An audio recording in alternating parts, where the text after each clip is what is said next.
Hello, and welcome back to the Zen Garden channel. If you're new, I'm glad you made it to our channel. I hope you enjoy our content.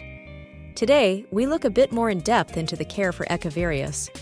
Yes, it is true that the basic rules such as needing sunlight and water sparingly apply to most succulents.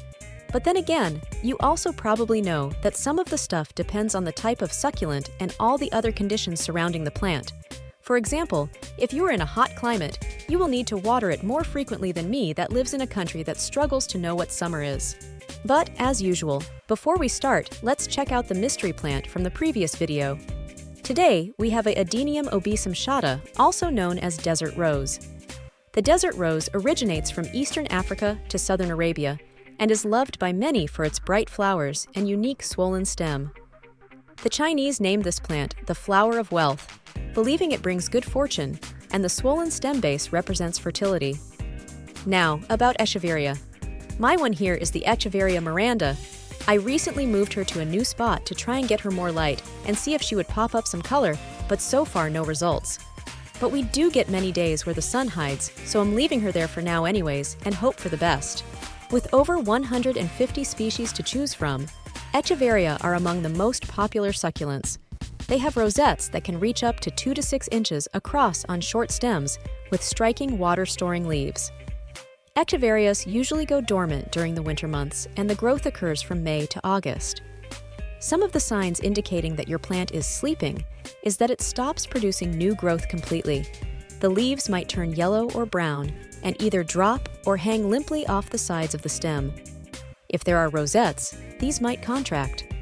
Just like any other succulent, Echeveria are susceptible to those pesky pests that no one likes and potential illnesses, including mealybugs, spider mites, root rot, aphids, scale, and mold.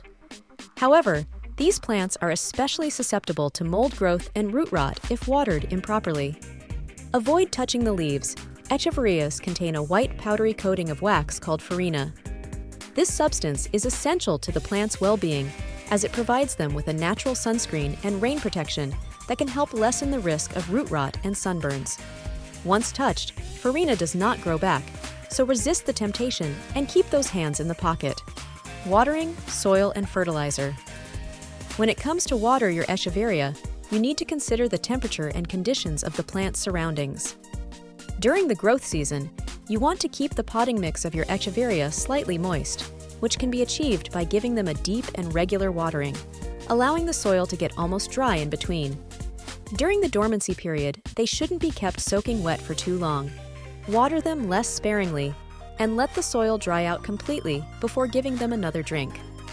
Make sure to water your Echeveria with a water bottle or through bottom watering, and avoid getting the leaves wet just to be safe. A well-draining soil that dries out quickly to help prevent moisture from rotting the roots is recommended. Either made by yourself by blending perlite and soil or any potting mix for cacti and succulents. Ideally, Echeverias can be watered once every week to 10 days. However, this still depends on the size of your plant and pot. I do recommend that you always check the soil first before watering to make sure. A good trick is use one of these sticks. This way, you can check the soil all the way down and not just the surface. Echeveria rarely needs to be fertilized, but if you want to give them some occasional feeding, do it at the beginning of spring, and it's best to use a slow-release fertilizer or a water-soluble mixed about half strength and used less often than recommended. Having a pot with holes for proper drainage is also crucial, and don't give them a huge pot just because you want it to grow massively. That is not how it works. The bigger the pot, the more soil it holds, meaning more moisture that takes longer, therefore you are increasing the risk of root rot.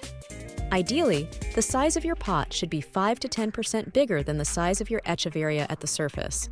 So if you have an Echeveria that's 4 inches wide, the best pot for it will be the one that's around 4.5 inches in diameter, or just a bit bigger than your plant's rosette. Watering, whether it's too much or too little, is the top reason you'll encounter problems with this plant, so bring on your A-game on this topic. Blooming and propagation. Echeveria succulents have beautiful bell-shaped flowers that bloom for about 2 weeks during the growing season. These flowers are often pink or orange and contrast the cool tones of the leaves perfectly. If you want to encourage your succulents to bloom, place them under bright sunlight and in warm temperatures. If you can mimic their natural environment, you're good. Echeveria blooms are a good sign. You don't need to worry if you see one sprouting out of your plant. If you don't want your Echeveria to bloom, simply trim the flower stem off at its base with a pair of clean, sharp scissors. There are many ways to propagate Echeveria, but the simplest one is through leaf propagation.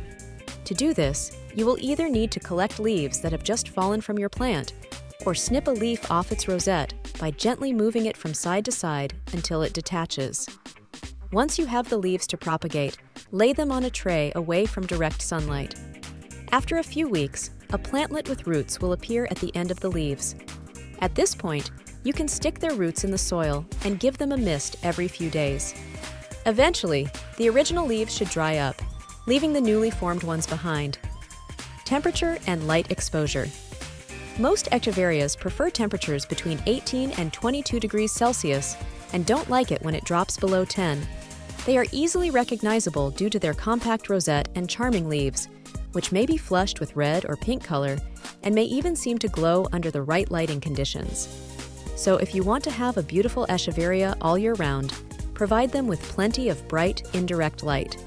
Just make sure to avoid sudden changes in light exposure and the intense afternoon sun, as these can be too harsh for them, resulting in their leaves getting sunburned. If grown indoors, place your Echeveria where it can receive a lot of sunlight.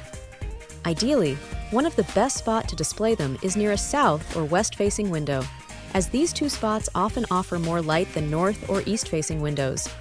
But what if I don't have a south-facing window, you say? Just put them near a window that gets the most light. You can also consider placing them under a desk or table lamp that is on throughout the day. This should prevent the plant from opening up its rosette and stretching out of form due to lack of light. In general, Echeverias should get a minimum of 6 hours of bright light during winter and at least 8 to 12 hours a day during spring and summer. This should help them keep their rosette compact and at the same time show their true leaf color, which I have not been able to achieve yet on this one. Succulents tend to grow toward the light source. It is recommended to turn the pot at least once or twice a week to make sure that plant is symmetrical.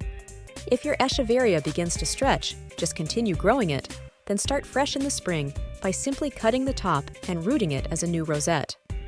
That's it for Echeveria care, but be sure to comment below if you have any questions.